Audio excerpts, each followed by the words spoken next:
Gazette du Togo, une vision sur l'actualité togolaise et sur le monde. Il y a quelques mois, le gouvernement avait déjà lancé le processus pour l'organisation prochaine des élections locales.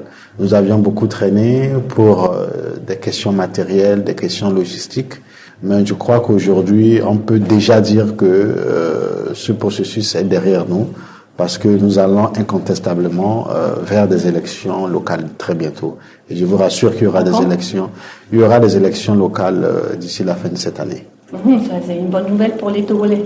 Bien sûr, c'est une décision du gouvernement et le ministre de l'administration du territoire est en train de discuter et de préparer les élections locales. Nous avions un appui important de l'Union européenne et particulièrement de l'Allemagne pour aller vers ces élections.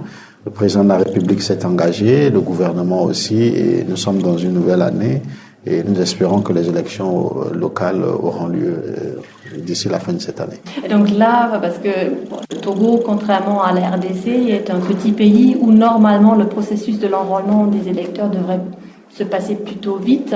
Est-ce que vous avez déjà commencé cet enrôlement? Oui, nous n'avons pas ce problème. Nous sommes sortis des élections présidentielles en 2015.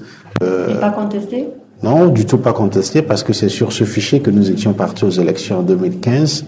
Et puis, nous pouvons, c'est plutôt sur des questions logistiques et structurelles qu'il y a eu, comme je vous disais, quelques blocages, mais nous avions déjà dépassé ce niveau et nous pensons que s'il y a la volonté politique de tous les partis politiques, nous arriverons aux élections locales cette année. En tout cas, c'est l'engagement du président de la République et de son gouvernement. Lors d'un entretien avec la Deutsche Welle, le président de la République, Faure Gnassingbé, avait annoncé qu'il y aurait des réformes institutionnelles et constitutionnelles. Pour l'instant, on a l'impression que ce processus-là bloque. L'opposition est contre. L'opposition refuse d'accepter de jouer le jeu du gouvernement, comme ils disent.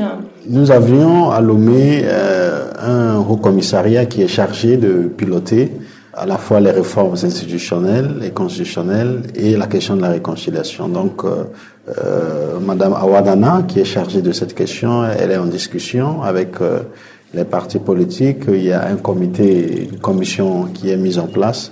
Et je crois qu'il faudrait patienter un peu pour avoir les résultats des propositions concrètes faites par cette commission pour savoir exactement ce qui se passera. Donc, la commission a un travail à rendre.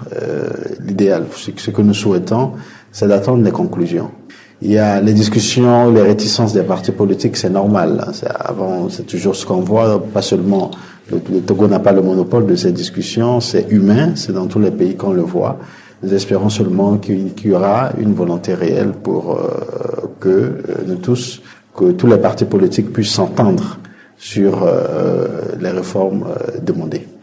Justement, on parle de réformes politiques au Togo, mais dans le fond, entre autres, il est question du mandat présidentiel, de la limitation. Est-ce que vous croyez que le président Faure est sincère sur ce point-là? Est-ce qu'il acceptera de céder le pouvoir quand il aura été battu lors d'une élection présidentielle? Mais vous pensez que le président Faure voudrait rester au pouvoir ad vitam aeternam? Je ne crois pas. Je crois que c'est un être humain comme vous et moi. Il va aux élections, nous allons aux élections. Pour le moment, nous n'avons pas de limitation du mandat présidentiel. À vos micros, Deutsche Welle, il vous a donné son avis sur la question de la limitation du mandat présidentiel et je ne peux que me tenir aux déclarations qu'il a faites sur votre média. Mais entre-temps, la question lui a été renouvelée. Il avait dit qu'il ne voyait pas de rapport. Je vous dis que je m'en tiens aux déclarations qu'il a faites sur Deutsche Welle. Et outre la question du mandat présidentiel, de la limitation du mandat présidentiel, par quel point s'exprimerait donc encore ces réformes politiques dont on parle? Non, ce sont des réformes institutionnelles et constitutionnelles. Donc, évidemment, souvent on pense que quand on parle de réformes politiques, les gens ne voient que le mandat présidentiel, mais ce qui n'est pas vrai. Il y a d'autres points sur lesquels, même dans la Constitution, sur lesquels les partis politiques veulent qu'il y ait des réformes et ces points-là seront traités. C'est pourquoi la commission est mise en place. La Gazette du Togo, une vision sur l'actualité togolaise et sur le monde. Rejoignez-nous sur le www.lagazettedutogo.com ou sur nos comptes Facebook, Twitter et YouTube. Pour tout contact, écrivez à contact@lagazettedutogo.com ou appelez le 92 80 88 53. La Gazette du Togo, c'est l'information en continu.